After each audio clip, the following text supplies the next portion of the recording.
Hello and welcome to this week's episode of the Edges and Sledges Cricket Podcast. I'm your host Ashwin. We have a full house today to celebrate India retaining the Border-Gavaskar Trophy. 2-0 up in the series. Gents, how are you feeling? DJ, Varun, actually, let me come to you first with the all-important question, right? We're going to talk about spinners, we're going to talk about batsmen or batters, we're going to talk about pitches, we're going to talk about vice captains. The most important question I have for you today is Bature or Kulche? What party are you in? I'm in the Bature party, clearly. But we'll come to that. That was a very interesting video. Lots going on, guys. If you have no idea what I'm asking about, you haven't joined the food podcast by mistake. We'll talk about it in a second.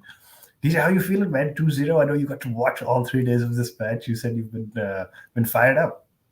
Yeah, it's great. India, within 6 days of Test cricket, have already retained the Border Gavaskar Trophy. What went to the last day at the Gabba, the last time round, has completed at yet another fortress, Firoz Shah Kotla, which it itself is actually a fort.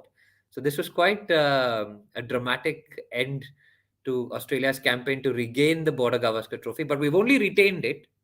We haven't yet won it, but I'm excited because I'm in India at the moment. I got to watch all sessions of this fantastic test match, a comeback test match, and it's a full house, man. It's so nice to see all of you guys. So very excited.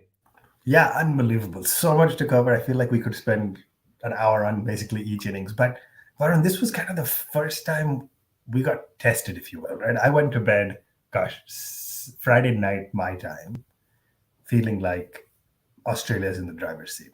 And then, of course, it all changed and it unraveled. And we'll talk about that. But was this the first time you were like truly nervous that we might lose a test? We haven't lost a test in Delhi since 1988. All the stats starting to show up. I was nervous. Were you?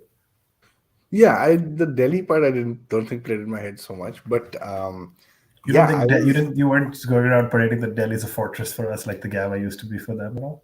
no, I wasn't. I mean, Delhi's the capital, right? So we're Delhi capitals. But I wasn't worried about Delhi actually. That didn't factor in my mind. I think the biggest thing for me was I did feel they had the advantage because if they got their act together and made like 180-ish, with the scores being pretty even, and then India to bat on day four or second half of day four with those huge cracks. I don't know if you guys saw them on TV, but the cracks looked really big, and I would have definitely been worried about that. So I did think it was advantage Australia, and I did think that India was going to be in a tough spot. Right. So, DJ, I don't actually even know where to start. There's so many things I want to cover. I want to talk about concussion substitutes and KL Rahul and all of them, but I'm just going to jump in. I'm going to jump in and talk about the first innings. Pat Cummins has won a toss yet again, and yet he's lost kind of the match, right? DJ, you would have batted first on this pitch too, 263. Not a bad total in Delhi. I think you bat first regardless on any pitch in India. There's no debate in this. And Pat Cummins has won two tosses, both really good tosses to win. Even Nagpur was a really good toss to win. And Delhi was arguably an even better toss to win because it was decent for batting for the first day or so. There were a couple that kept low, but I mean, the luck of the Aussies, man. We talk about Manas Labuschagne being a really lucky batter, but I mean, to win two tosses out of two and the first two test matches, man, like I thought that was a massive disadvantage for Team India, to be totally honest. We were behind the game the moment we lost the toss. Yeah, Varun, let me ask you. Sorry, I jumped into the toss, but let me ask you about the strategy of Australia to play one quick bowler and three spinners. So obviously Scott Boland played the first Test match in Nagpur, got left out since then. We talk a lot about playing to your strengths, right? When India travels overseas, we're like, should we quick four quicks and Hardik, or should we play Ashwin? Should we play Jadeja? Jadeja became our first choice overseas spinner. Like, did Australia just miss a trick by playing, I guess, Todd Murphy in his second match, Matt Kuhneman, I think you say his name, in his first match? You just went with three spinners thinking we have to play India's game instead of our own game? I mean, it worked, right? It did pretty well for Yeah, them. So fair. I in fact was thinking if Pat Cummins was not the captain, would they have just gone in with four spinners? Um, because I think they just said screw it, right? Like let's play par for the course. Let's figure out where we are and let's adapt accordingly. They flew that Matt guy in apparently, I think after the first test or during that first test, and Ashton Agar is still sitting out. So they do have a fourth spinner there. I think I don't know. I have a different view. I think it's a bit weird to see just like spin dominating the opening spells as well. Like I found that a little bit weird. Not saying it's wrong, but there's something about pace in Test cricket that you definitely want to see that opening. And so it was weird. Australia gave it away with their selection. India still kind of went with Shami and Siraj, but in the second innings, I don't know if Shami and Siraj bowled at all. So it was just weird, man. It was just weird to see. DJ, let me ask you, because Varun makes an interesting point about the role of quick bowling and stuff. But I look at the first innings and I think of two things. I think of Shami picked up a four-for, which is outstanding. And then I think of the fact that I mentioned it, but David Warner ended up being concussion substituted off. And while you never, ever, ever want a player to get concussed, we never wish that on anybody. That spell from Siraj, man, was fiery, was just absolutely fiery. He was hitting him on the body. He got him on the elbow, which led to a hairline fracture. I mean, so it almost feels like India got it right, at least for that first innings on morning of day one in Delhi. Both the quicks were unleashed. Now, we'll talk about 263 being a great total, but Siraj and Shami, I almost feel like Siraj being 0 for 30 in 10 overs does zero justice to the spell he bowled. Absolutely. And while you were speaking, I wrote down on my piece of paper, I've got Siraj, Shami took 4, and Warner concussion. So you hit all those 3 We've points. clearly been doing this together for too long. Too long. So it's just group thing. So we need some different perspective. But I mean, they got bounced, they got pace, they hurried the batters up. Shami came back, he was getting reversed.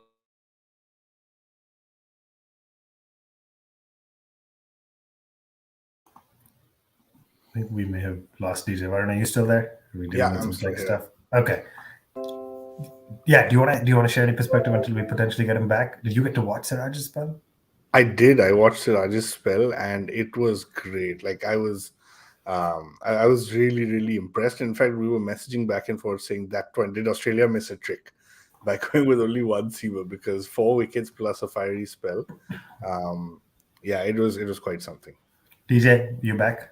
Yeah, sorry guys, I'm on my work computer and it doesn't like servers and it just logs me off occasionally. It's a VPN stuff. I'm not an IT guy, but it basically just I heard the disconnection sound. I was kicked out for 2 seconds, but I'm back now.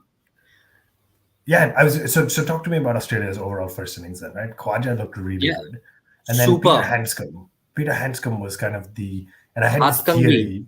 Yeah, favorite we call him Hatkangi. Hatkangi, and I had this theory that, and we're talking about Axar in the next innings, but on a pitch where the ball isn't bouncing, Handscomb's length, I guess height, helped him a little bit, where he was able to play those low rolls. But he looked outstanding, and then still you'd say from what was it, 168 for 6.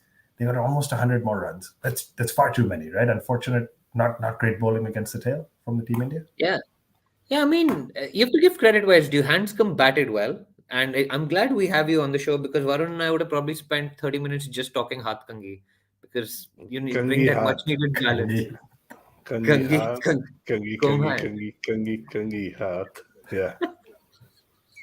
I don't know how you recover. You've been thinking of that for a while, or? I mean, it came to me as soon as Ashwin said Kangi Hath. So. Anyway, so he batted really well, to be totally honest. Khwaja was fantastic. His battle with Ashwin, brilliant.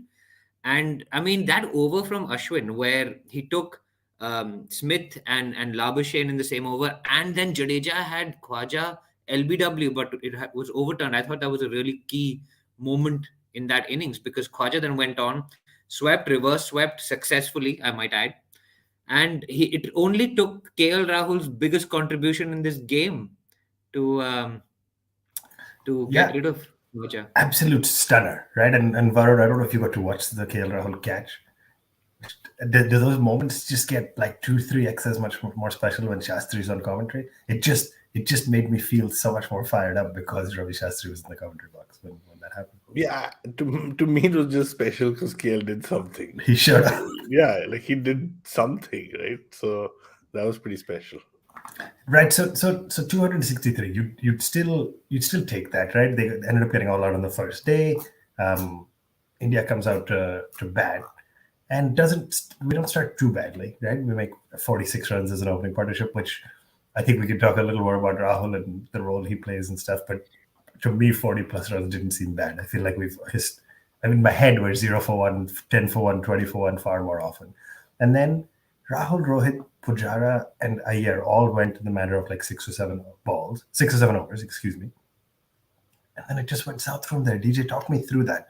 How brilliant was that Nathan Lyon spell, if you will? And Gary just came took it to the apart. party. Gary just came to the party. I mean, the Rahul dismissal, tentative, poke forward, a little bit unlucky. It was umpire's call, I guess. There's always that, like, if it's just clipping the stumps, fine. You feel a bit bad for him. Rahul had hit a 6 as well in this innings. But again, it was a partnership dominated by Rohit. And then the wicket of Pujara, after Australia had actually burnt their reviews. They burnt 2 reviews. They didn't review Pujara when I think it was the second ball of Lyon, which was And he crashing would have into been the out. stump. Yeah. He would have been out. They then, Pujara again hit his pad and he was given not out. And then they reviewed. And that was a pretty brave review, I thought, that they reviewed and got the wicket of Pujara. And then Rohit got out, which was just, I don't know, scrambled thinking, because till then he looked completely untroubled. He was just batting beautifully. And so in the space of like 5-6 overs, we'd gone from 46 for 1 to I think it was 67 for 4. And then it was Kohli left. And Iyer Iyer was unlucky, to be honest. He smashed you one got to to give that time. Hatkangi, and then Hatkangi parried it and caught it. And that was just bad luck. But it was we have a 66. comment actually coming in from Jitin. We talk about Hanscom batted well in the first innings, but his feeling at short leg was absolutely outstanding too, especially for a tall guy who, as I've mentioned, just outstanding to see. That, yes, Ayer's got lucky. It kind of rolled up the knees across the body and just stayed. I But think he's sometimes got some superb. Those shin pads are pretty bouncy, dude. Even in the second innings, it just bounced back to the keeper. There's some scam we'll talk going about on. that KL Rahul second innings really quick. But Varun, Nathan Lyon 5 for. Let me ask you about Virat, and this was painful, and I missed this because it was 3 a.m, so I caught up on highlights. And then I've been watching and reading about it and stuff. This feels like the 5th time or something that it's happened to Virat, where he goes forward. So Pujara's bat is always hiding behind the bat. He gets out bat a lot. And Pujara against spin is a whole different discussion you can unleash me on for 30 minutes, but it was absolutely horrendous to watch, making a duck in his 100th test match after the Guard of Honor and all that. But Kohli, the ball pretty clearly seems like it hits the bat and pad at the same time. I know DJ's been on Twitter saying, yes, not enough to overturn. At the same time, seems like an insane decision at a turning point in the match, right? Our own thoughts? Yeah, I was watching it, and the second the umpire went to ball tracking, I was like, this is out, because you've clearly agreed that it was bad first. And I think everyone was shocked, like even the Australians were shocked. It was totally against the run of play. Kohli was looking in control. I think there was some crazy stat that said, while everything was happening on the other end that DJ mentioned in those 7 overs, I think his control rate was 95. 92%. Something, The 92%. That's crazy. Something ridiculous like that when all of this is happening and the spinners are dominating. So that was crazy. But then after that is where we got that gem of a video, right? Because he goes back to the dressing room, he comes out, and he's very I'm going to narrate what I felt that was going on, is that he came out and told Rahul Bhai, this is happening just way too often. Like, it's clearly not out, and I think you should look into this. Let's raise an appeal to the match referee, and I'm being calm about it. Let's do this. Let's do this, because it's been happening to me too often, and I am your best bet. And then this dude walks in from behind with a plate. This is a matter order, obviously. It's not a plate. It's a package. It's a package, right? Remember, it's a package. It's a package, and this dude walks up and tells him, "Ram ke chole bhature aa gaye."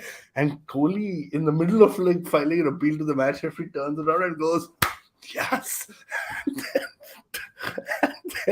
and tells the guy, "Zara andar rakh kya." Like, that excitement level was something else.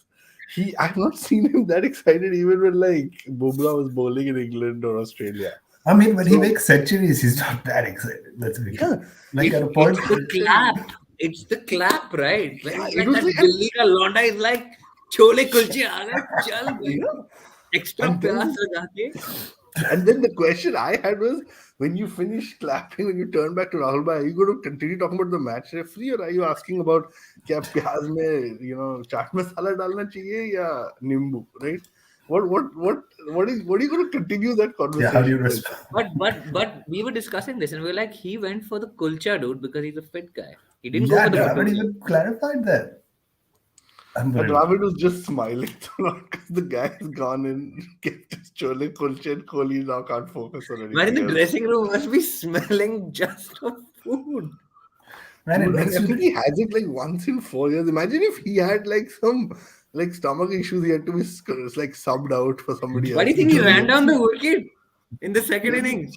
Do we think the Chole question is? Do we think it kulche. was pre-ordered, or when he got out unfed, he's like, "F it, man! I need me some carbs and shit." Like, Yeah, like it did would it be come like Gill after in the he? background. It's like, भाई आके बहुत गुस्सा होने वाला है, Can you chole kulche order कर देते हैं. imagine if somebody ate it while he was talking to Dravid? That's an episode of a sitcom right there. Yeah, like he's waited 4 years to come to Firozshah Kotla and have chole kulche, and Gill has eaten it inside.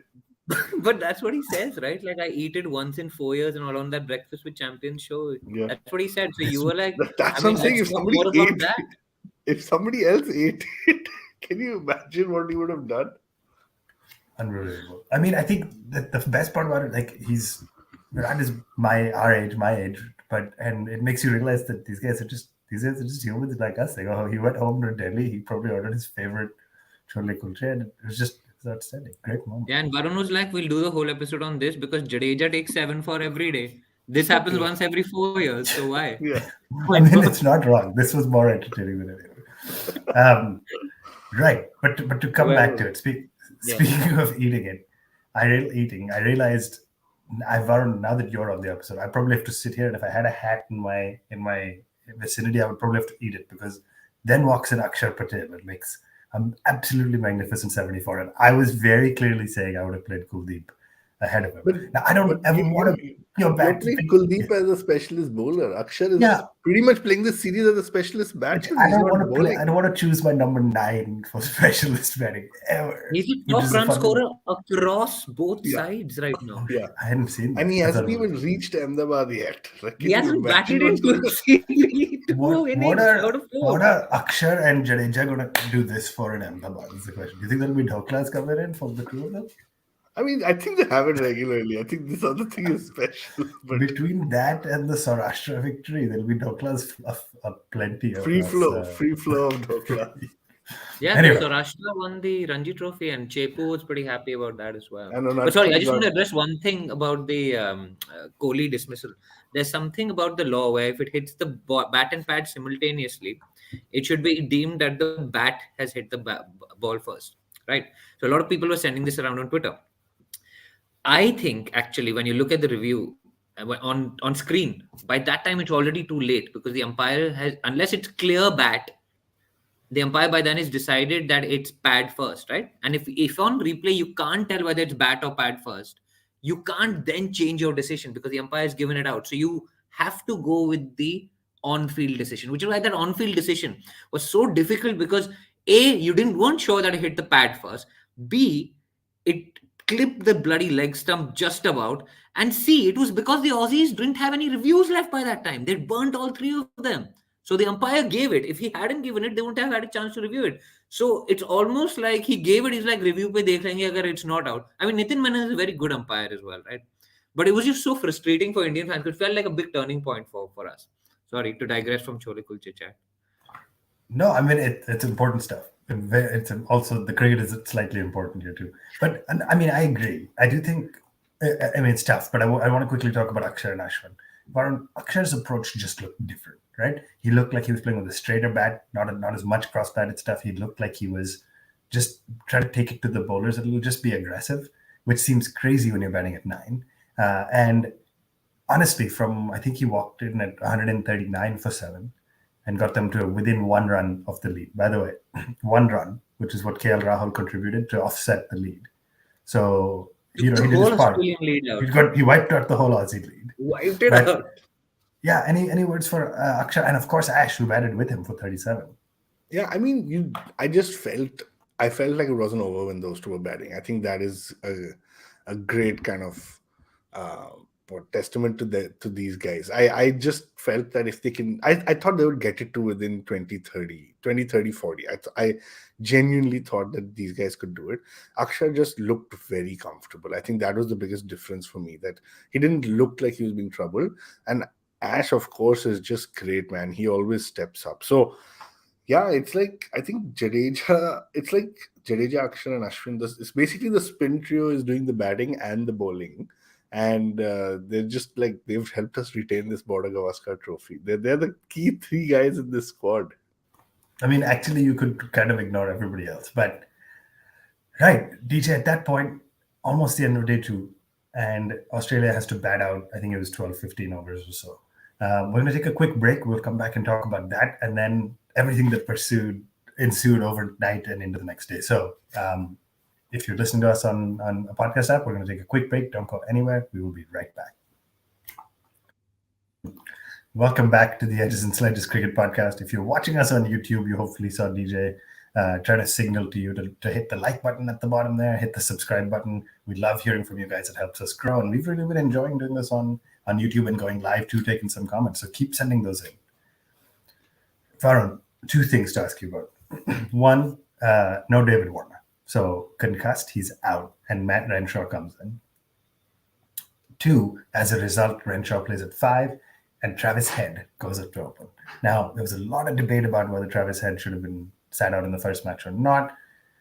You could argue he is the reason, walking into the dressing room at the end of day 2, Australia felt like they were in the driver's seat. 61 for 1. And just took the attack to it. I mean, it felt like, after seeing what was happening on the other side of the world, Travis Head came out to play a little bit of baseball at the Kotla, or the Jetley Stadium, or whatever it's called now. Yeah, and if I'm not mistaken, it was 61 for 1 at the end of 11 overs or so, right? Something like 11 or 12 overs. Yeah. That is baseball at its best, man. Like, I think they just figured, and we've talked about this, that this very similar thing happened in the South Africa Test series as well, where one guy or 2 guys come out and make 50 or 50, and the whole game has changed, right? So I think the approach on the evening of day 2 was very positive. Head and Labuschagne, they were just ensuring we get enough runs, because I think on a pitch like this, every day that you keep batting, the runs are going to dry up. So that's what it comes down to, where we started this episode, right? Like, I thought it was an advantage Australia, knowing that they are going to lose wickets. But 61 for 1, I thought that was a great way to finish off the day for Australia. Yeah, I couldn't agree more, right? Walking into the dressing room, 62-run lead. Khawaja is the only batsman who's out, but off of a fantastic catch from Shreyas Iyer, right? Like, you can argue he got unlucky there. DJ, so game starts about 10 p.m. my time, and I spent the whole day, tossing and turning a little, just being uncertain, saying, okay, 62-run lead. If we can somehow get them all out sub 200, which, by the way, Travis Head and Labuschagne at the crease were both looking in great touch. If we can somehow get them for sub 200, we might have a shot in this game. Did you believe? I mean, knowing that India had to bat 4th and just how badly we batted. I know you were taking a throwback to Adelaide. Talk us through that. You clearly had more hope than I did. Yeah, so I think I've said this before on the show. My mood is disproportionately affected by particularly the Indian Test team's fortunes. And now we've got so used to India winning so much, both abroad and at home. I'm not sure how I'll deal with them becoming bad at Test cricket again. But this felt like they had snatched that initiative, because for me and Varun and I did this little section last week when you weren't on the show about what the turning point of the game would be, the turning point of each test. And I know you hear the podcast, not Varun, so I'm pretty sure you heard that.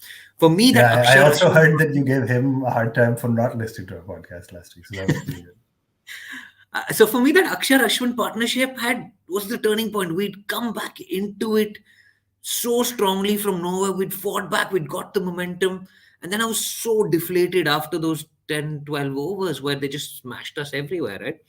So this morning I was like, okay, so last night I was like, okay, but this was there before. The last time it was 62 for 1, effectively, was the day before Adelaide, and the famous cusp of a win tweet had come out.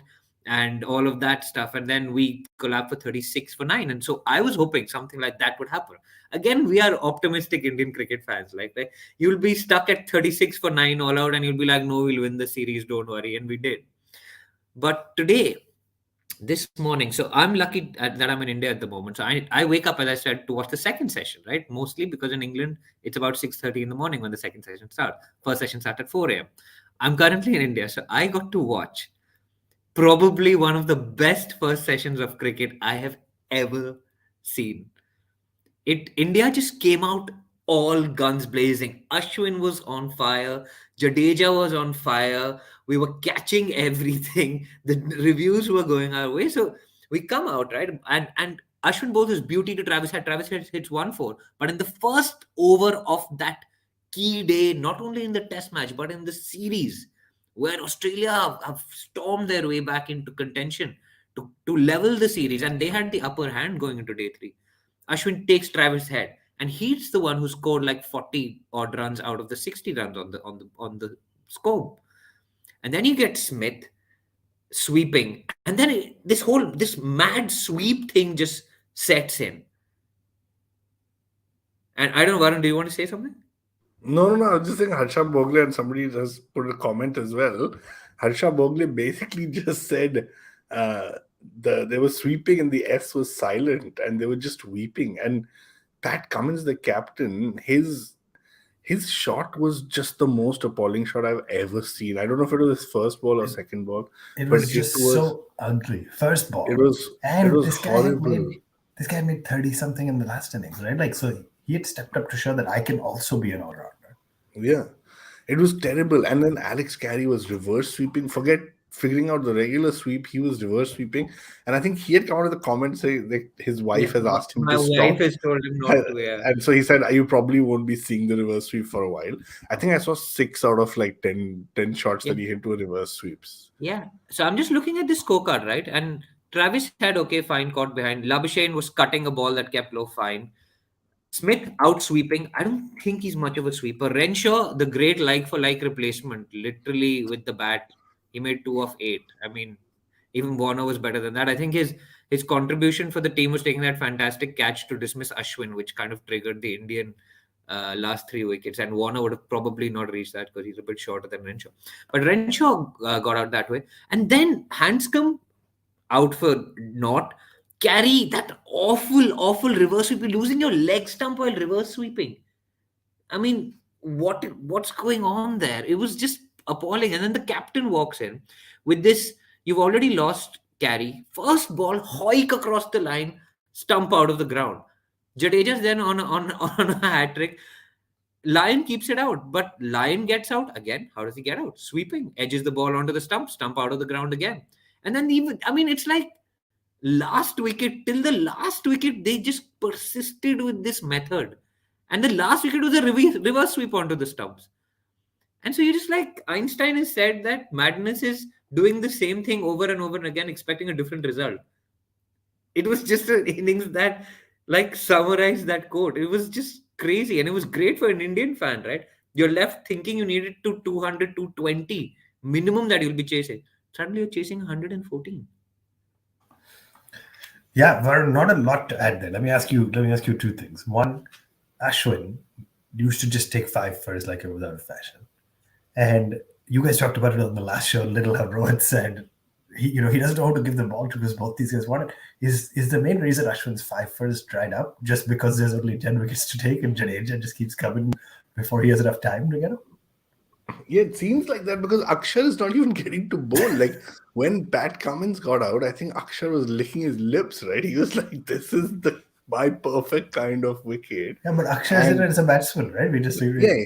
I mean, still I'm sure he bowled, right? He bowled 1 over.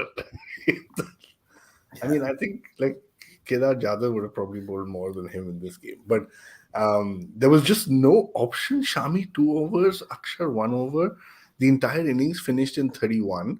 It was just a Ashwin and Jadeja show. But, I mean, it was pretty much a Jadeja show, as Amit Dubey is saying. His comment is up right now. Against Australia, 80 wickets in 14 matches across a decade. That is just unheard of. Yeah, I mean, I'm going to come back to Jadeja. I'm going to ask you one specific thing though. 7 wickets, five of them were bowled. So he took a 5 for just of getting batsmen bowled.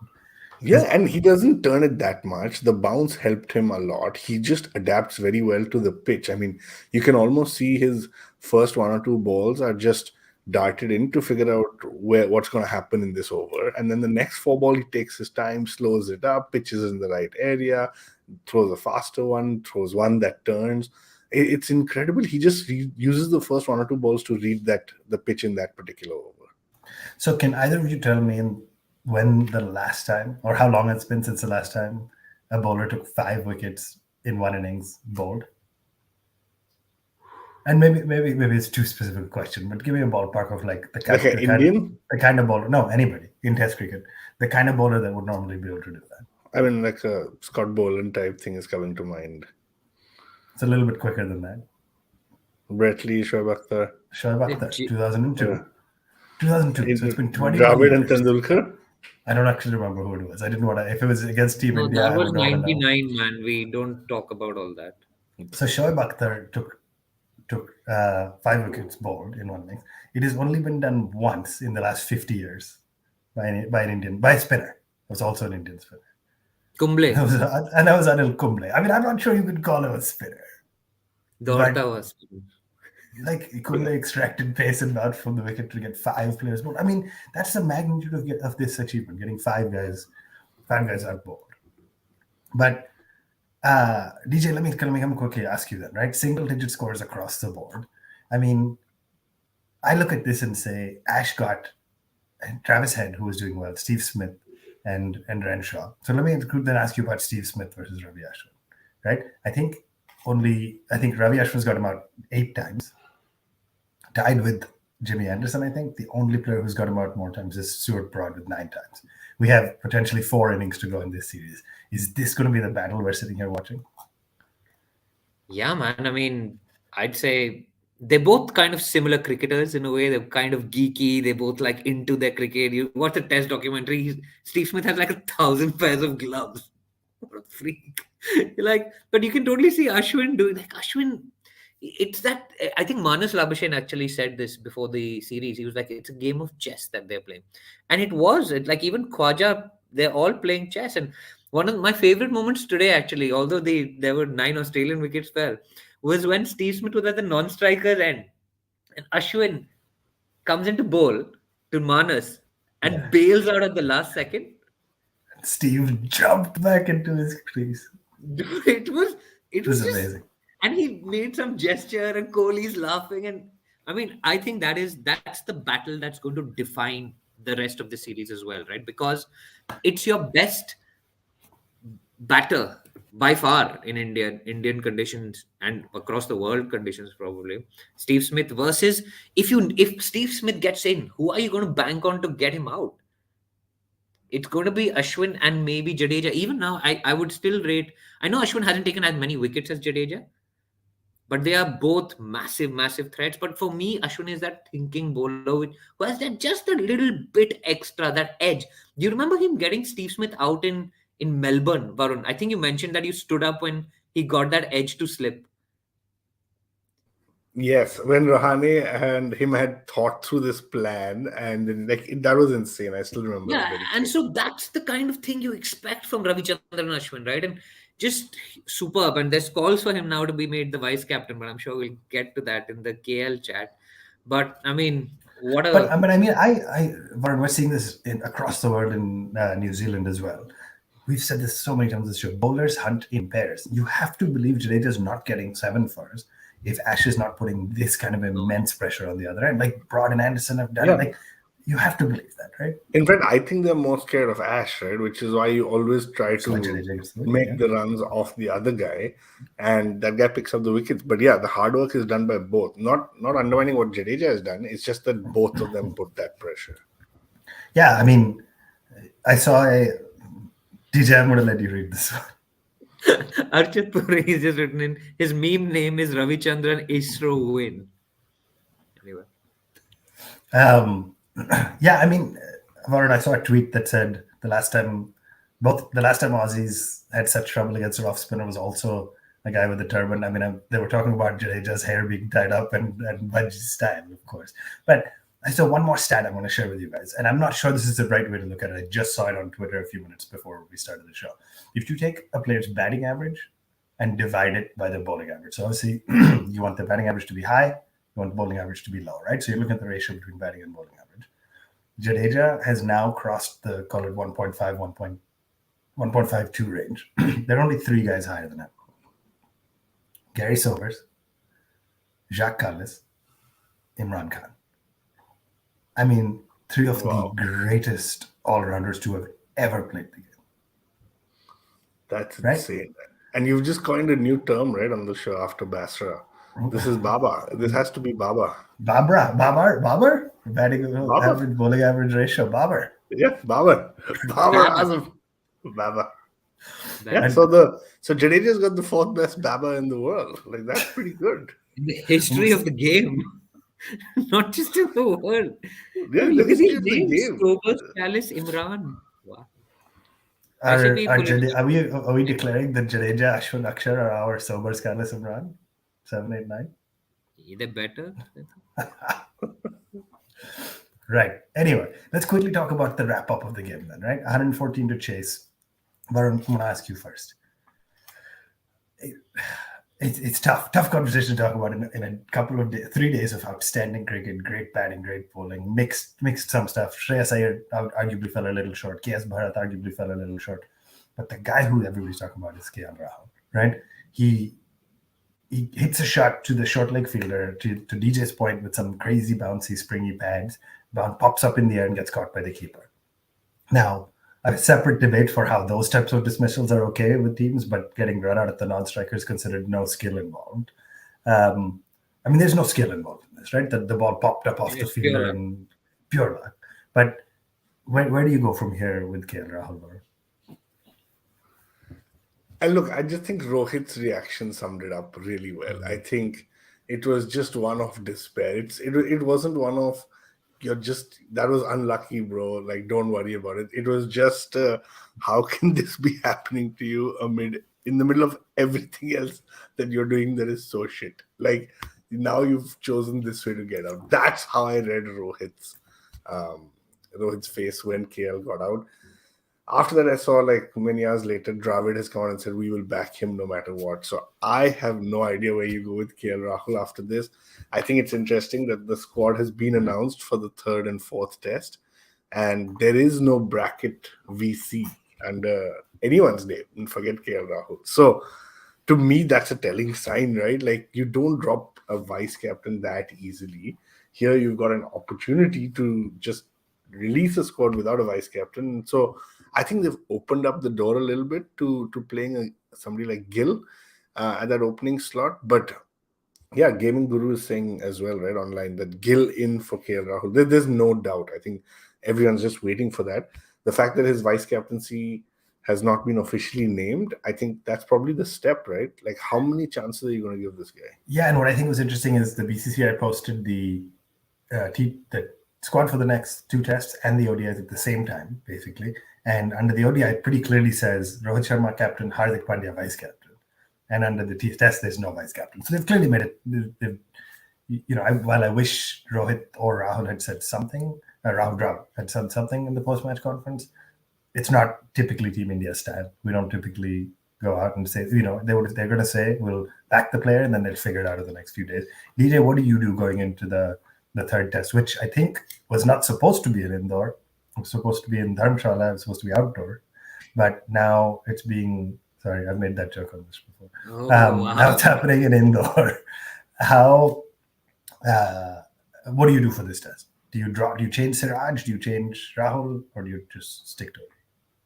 I mean, on the Rahul point, I think Varun's probably misquoted Dravid a little bit there, saying he'll back him, but I don't think he'll back him through anything. It was a fairly diplomatic response with Dravid. He said he's had a tough time, but he scored runs in South Africa and England and stuff. So I think he left the door open there. I think he's saying people go through tough times and stuff. What does that say? We'll continue to back him all the way. Yeah, but they say that. Okay, so you okay, fine. Okay, but it was a supportive statement, I think. But I only saw the conference with Sanju Manju that he had. But I think he's out of form. We do with him what we should have done in the first test, according to me. And when we did the preview for this series, I said you should play Gill. He's in form. He's a class batter. He's the future. You need to play players that will give you the best chance to win test matches against Australia. KL Rahul is down on form. He is a good player. He's a class player, but an average of 33 over more than 40 test matches. You've got Mayank Agarwal sitting out. I mean, it's just not good enough. He's not in the. He's not. And Venki Prasad is been going nuts on this. And I mean, he's had a great week because Chetan Sharma got stung. The chief selectors had to resign, and KL Rahul is just continuing to prove him completely right. But And I Venki mean, definitely went for that job as well. yeah. Right? Yeah. Yeah. And so he went for the job, and you're right, he's just come out very publicly against KL Rahul. Yeah, but he's also saying things that people who are paid by the BCCI can't say, right? Otherwise, you won't get a gig either in the IPL or in normal Test cricket or whatever. You won't get a gig, which is fine. That's beside the point. Rahul, there's no domestic cricket left for him to go and play because the Ranji Trophy has just concluded. So it's not like go and play domestic cricket and get form back. Is he going to play county cricket? Doubt it because he's an IPL captain, so that's not going to happen. Where is he going to go and get his red ball form from? And you're keeping people who average 80 out of the squad, not even the 11, and you're continuing to play a guy who's averaging 33. It's literally, I don't hate to say it, but it's average. It's below average. How can you have an opener that averages 33 in this day and age in this strong team? You've got Gill waiting in the wing. You've got someone like Prithvi Shaw who, before all of this drama, was the great hope, right? He was the hope in 2018 when KL Rahul last had his bad patch in Australia in 2018 and got dropped in Australia in 2018. Then Mayank Agarwal replaced him. But before all of this, Prithvi Shaw was there. So you've got people like Abhimanyu Ishwar who've been waiting. You've got, I don't know, man. I'm sure people who follow domestic cricket more than us will know, but KL Rahul is not the answer anymore. And just because he scored runs in England and the World Test Championship final, maybe in England, is not a good enough reason to keep him till June playing Test cricket. Sorry, and it needs to just be done. Also, And you are one batsman down without Pant, right? So you really do need to rethink that. And nothing against KS Bharat, nothing yeah, against him, but he's not playing at Pant's test No, level, he's right? he's keeping has been outstanding, but his batting has Yeah. been nowhere close. So then yeah, you got it's to not. make But up he for showed that. glimpses today. He showed glimpses today. But is Rahul making up for Sure. that, or are you No, kicking? no, I don't that's want what to I'm say saying. kicking. Are you dropping Siraj, which is a No, no, horrible no. thing to say? You can't drop Siraj. That's what I'm saying. Rahul has to go to strengthen the batting, right? You just can't. You Oh, so you're can't be saying necessary. okay? Yeah, I'm saying Yeah, I Rahul has mean, to go because KS Bharat is there instead of Pant. You need somebody more solid up top. Yeah, yeah. it's just become too frustrating. I think I've reached with Rahul where you were with Rahane, right?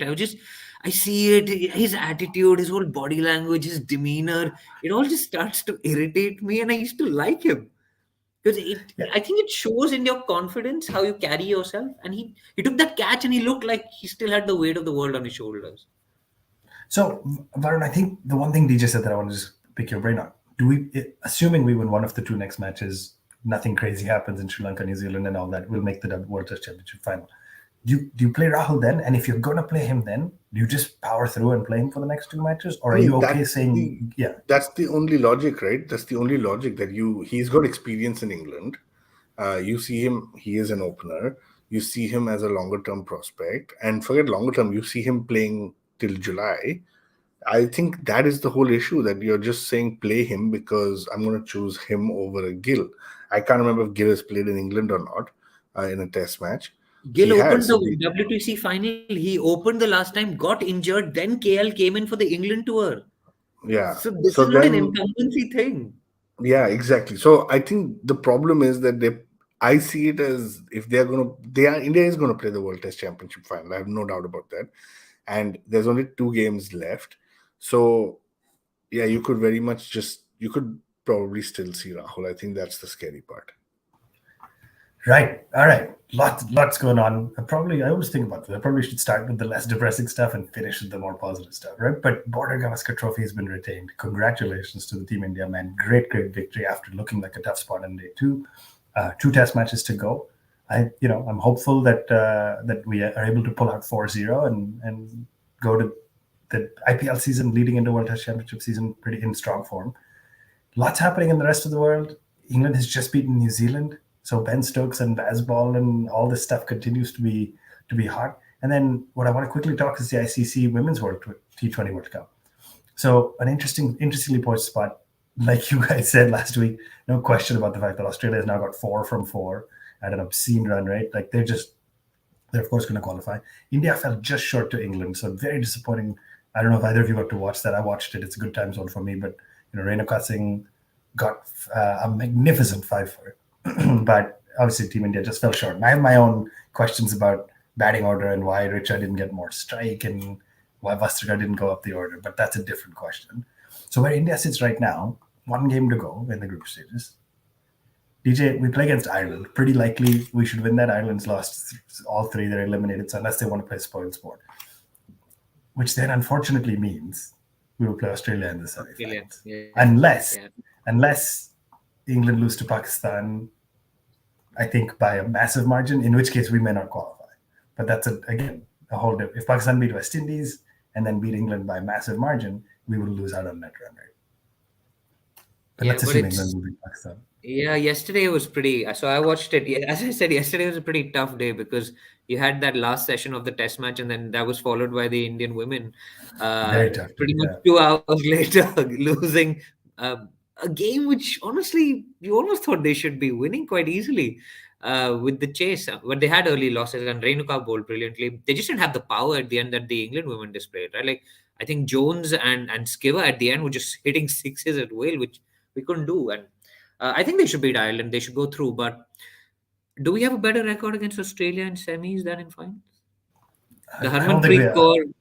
I don't know if anybody has a great record in semis for Team India. No, but Harmanpreet Kaur played that magnificent innings against Australia in the ODI World Cup semi-final, but then we lost to England. So at the moment, the problem is it's not looking good. But then you have to beat the 2 other best teams to win the cup. So that's the task ahead of us right now, which is fair, right? I think it's fair. So yeah, it's also just amazing to realize how the women's IPL auction has already changed how I'm watching the game. I'm watching Jemmy batting, and Jemmy and Shefali are batting together, and I'm thinking, this is Delhi Capitals. This is the future of Delhi Capitals. Yeah. It's a completely different. You saw Danny Wyatt get out for a duck, and you're like, now we know why she didn't get. Yeah. Meg Lanning's had not a bad World Cup. Like, anyway, lots going on. But I think that brings us to a wrap, guys. Great week after the ups and downs. Hopefully, like I said, we're able to seal this 4-0. Congratulations to Team India. Thank you to the many of you who've tuned in and sent your comments in. It's always great. And DJ, I think you said this last time. Obviously, people enjoying all 3 of us back, but also people obviously enjoy Test cricket. We get our best numbers, our highest listenership and stuff, I think, when we have when Test cricket season is on. You can always write into us at One Tip One Hand on all the social medias. If you're listening on YouTube, leave us a comment. We try to check all of them out. I know we try to reply to many of them. And hit like and subscribe. We are the Edges and Sledges Cricket Podcast on the 99.94 network. We will be back next week, I guess, to talk about what's going on in the 3rd Test match. Thanks for tuning in, everybody.